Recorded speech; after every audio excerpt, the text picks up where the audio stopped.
ہر روز لوگوں کو معاف کر کے سویا کریں. پہلے تو اس طرح کا کوئی کام ہی نہ کریں. ایک شخص نے جملہ کہا تھا، لکھا تھا، کمال لکھا تھا. اس نے کہا تھا کبھی ایسا کوئی کام نہ کرنا کہ کوئی تمہاری وجہ سے جا کے رب کے سامنے رونا شروع کر دے. ایسا کوئی کام نہ کرنا کہ کوئی بندہ تمہاری شکایتیں اللہ رسول کو لگائے. اس طرح کا کبھی کام نہ کرے کہ وہ تڑپ اٹھے اور کہے اب تمہارا شکوہ میں نے وہیں کرنا ہے.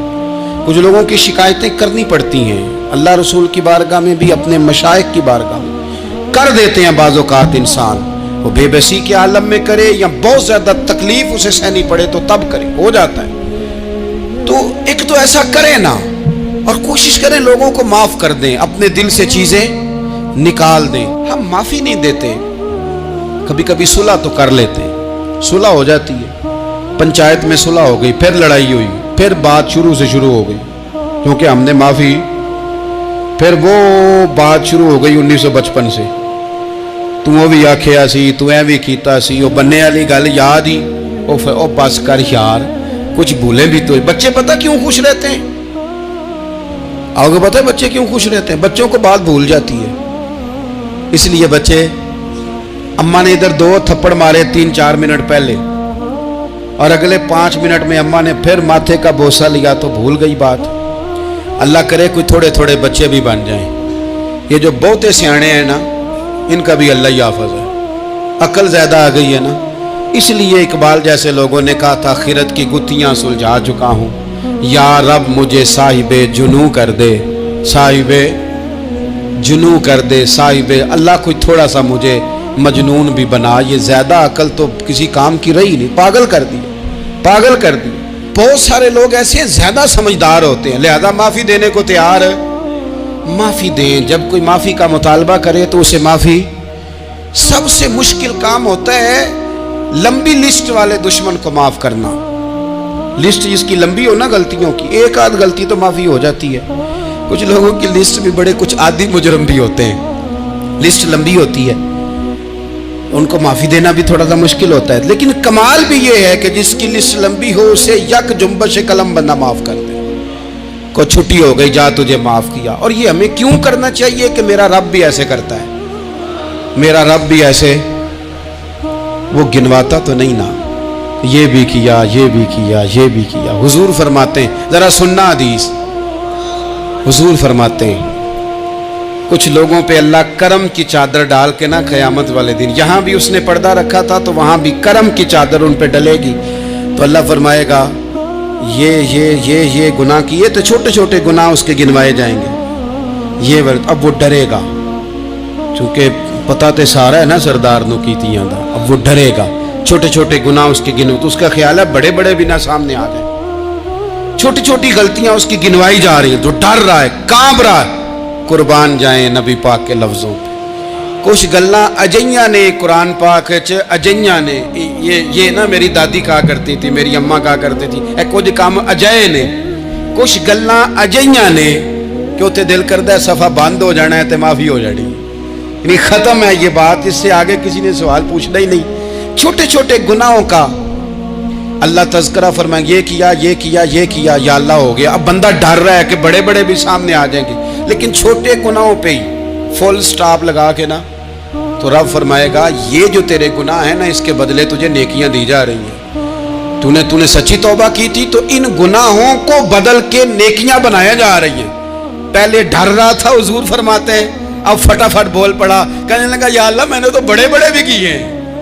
یعنی اگر چھوٹوں کی نیکیاں بن گئی ہے تو وہ پاپ کدھر ہیں، بڑے بڑے وہ میرے کدھر ہیں. کریم یہ بات کر رہے ہیں اور صحابہ رو رہے ہیں، میں نے تو بڑے بڑے بھی کیے ہیں، بڑے بڑے کدھر ہیں.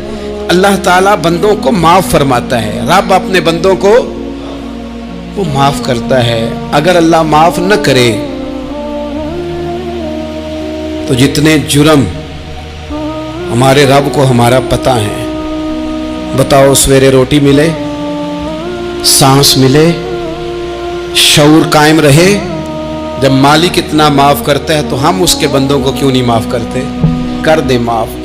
اور کچھ لوگ ایسے ہوتے ہیں جن سے امید نہیں ہوتی، اپنے ہوتے ہیں کہ یہ والا جملہ، اور بندہ کہتا ہے یار تجھے تو نہیں نہ کہنا چاہیے تھا، کوئی اور کہتا مجھے. کہتے ہیں، یہ نہ سمجھیں کہ لوگ کہتے نہیں، کہنے والے یہ بات ہی آپ چھوڑ دیں کہ کوئی آپ کو کچھ کہے گا نہیں، یہ چھوڑ دیں۔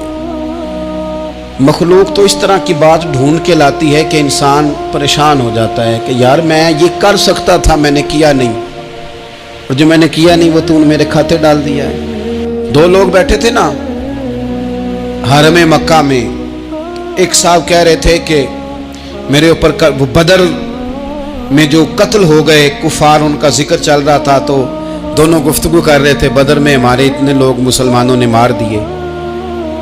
تو ایک ان میں کہنے لگے کہ اگر میرے اوپر قرض نہ ہوتا اور میرے چھوٹے چھوٹے بچے نہ ہوتے تو میں تو تلوار لے کے جاتا اور مدینہ شریف جا کے معاذ اللہ بدلہ لے آتا۔ دوسرا کہنے لگا میں دیتا ہوں نا تیرے بچوں کا خرچہ بھی اور میں تیرا قرضہ بھی اتارتا ہوں، تو جا۔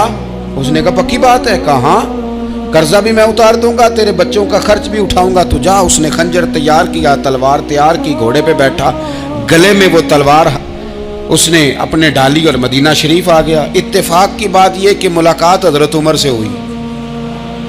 جناب عمر کہنے لگے مجھے تیری نیت ٹھیک نہیں لگتی، پکڑا کدھر آئے ہو؟ کہنے لگا میں تو بدر کے قیدیوں کے بارے میں بات کرنے آیا۔ فرمایا تلوار لے کے؟ تلوار لے کے چل تجھے حضور کے پاس لے کے جاتا ہوں۔ نبی کریم کی بارگاہ میں لے گئے تو حضور فرمانے لگے کیسے آئے ہو، کیسے آنا ہوا؟ کہنے لگے جی میں تو بدر کے جو قیدی آپ کے پاس ہیں ان کی بات کرنے آیا تھا۔ تو حضور فرمانے لگے چل پھر باقی کی میں سناؤں۔ خیال آیا مسلمان نیک و بد پہچان جاتے ہیں، محمد آدمی کے دل کی باتیں جان جاتے ہیں صلی اللہ تعالی علیہ وسلم۔ فرمایا میں سناؤں؟ حضور کیا؟ فرمایا تم اور فلاں بن فلاں وہاں بیٹھے ہوئے تھے نا حرم مکہ میں فلاں پہاڑ کے ساتھ ٹیک لگا کے، اور تم نے یہ کہا تھا نا کہ قرضہ نہ ہوتا، بچے چھوٹے نہ ہوتے تو بدر کے مقتولین کا میں بدلہ لیتا۔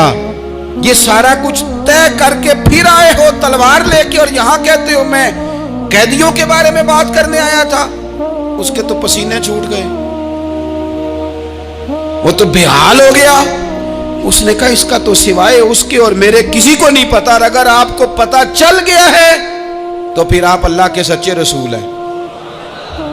تو حضور اگر آپ کو پتا چل گیا ہے کہ میں قتل کرنے کے ارادے سے آیا ہوں، میں معاذ اللہ بدلہ لینے آیا ہوں، اللہ کرے آپ کو سمجھ آئے میری بات کی۔ یعنی ایک تو یہ ہے کہ بندہ وہ پکڑا گیا ہے، اور ایک یہ کہ کسی کو پتا چل گیا ہے کہ یہ اس کام آیا ہے۔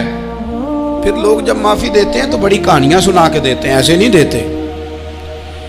حضور اب آپ کو پتا چل گیا ہے تو کیا کریں گے؟ تو حضور فرمانے لگے تو بتانا تیرے ساتھ کیا کریں۔ اس نے کہا کہ میں نے سنا ہے آپ معاف بڑا کر دیتے ہیں۔ یعنی یہ گھر سے کو پیار کرنے نہیں آیا، پھولوں کا گلدستہ لے کے نہیں آیا، تلوار لے کے آیا، لیکن یہ میرے محبوب کا حوصلہ ہے، اور آیا بھی عین مسلمانوں کے بیچ ہے، جو چاہیں اس کے ساتھ کر سکتے ہیں۔ اس نے کہا معاف کر دے، تو حضور نے فرمایا جا میں نے معاف کیا۔ حضور نے معاف کیا۔ وہ کہتا حضور معاف کر رہے تھے اور رب میرے دل میں ایمان کو تازگی عطا فرما رہا تھا۔ حضور نے معاف کیا اور میں نے کلمہ پڑھنا شروع کر دیا۔ ایسے لوگ سامنے کھڑے ہو گئے فتح مکہ کے دن کہ جن کے چہروں سے ان کی زیادتیاں عیاں ہو رہی تھیں، ان کے ظلم چھلک رہے تھے چہروں سے۔ حضور کے سامنے کھڑے ہیں، کانٹے بچھانے والے بھی، روڑے مارنے والے بھی، گلے میں رسیاں ڈال سارے کھڑے ہیں۔ حضور نے فرمایا بتاؤ تمہارے ساتھ کیا سلوک کروں؟ انہوں نے کہا آپ کریم ہیں۔ تو حضور نے پتہ کیا کہا؟ قرآن پاک میں ایک سورہ یوسف ہے، کچھ لوگوں کو لفظ یہ قصہ بھی بڑا برا لگتا ہے، تو اللہ فرماتے ہیں نحن نقص علیک احسن القصص، محبوب ہم آپ کو ایک سونا قصہ سنانے لگے۔ اس کو اللہ نے قصہ کہا، سونا قصہ، سورہ یوسف کو۔ تو سورہ یوسف کیا ہے بھلا؟ ذرا انداز دیکھیے سورہ یوسف کا۔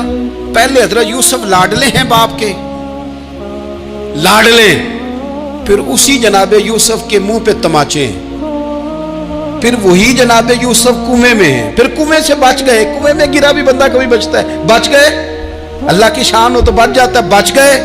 فرماتے ہیں میں نے سمجھا بچ گیا ہوں، جب بچ گیا تو بڑی تکلیف ہوئی۔ بھائیوں نے کہا ہمارا غلام ہے، ہم نے بیچنا ہے۔ سگے بھائیوں نے بیچا، جو باپ کی طرف سے سگے تھے بیچا،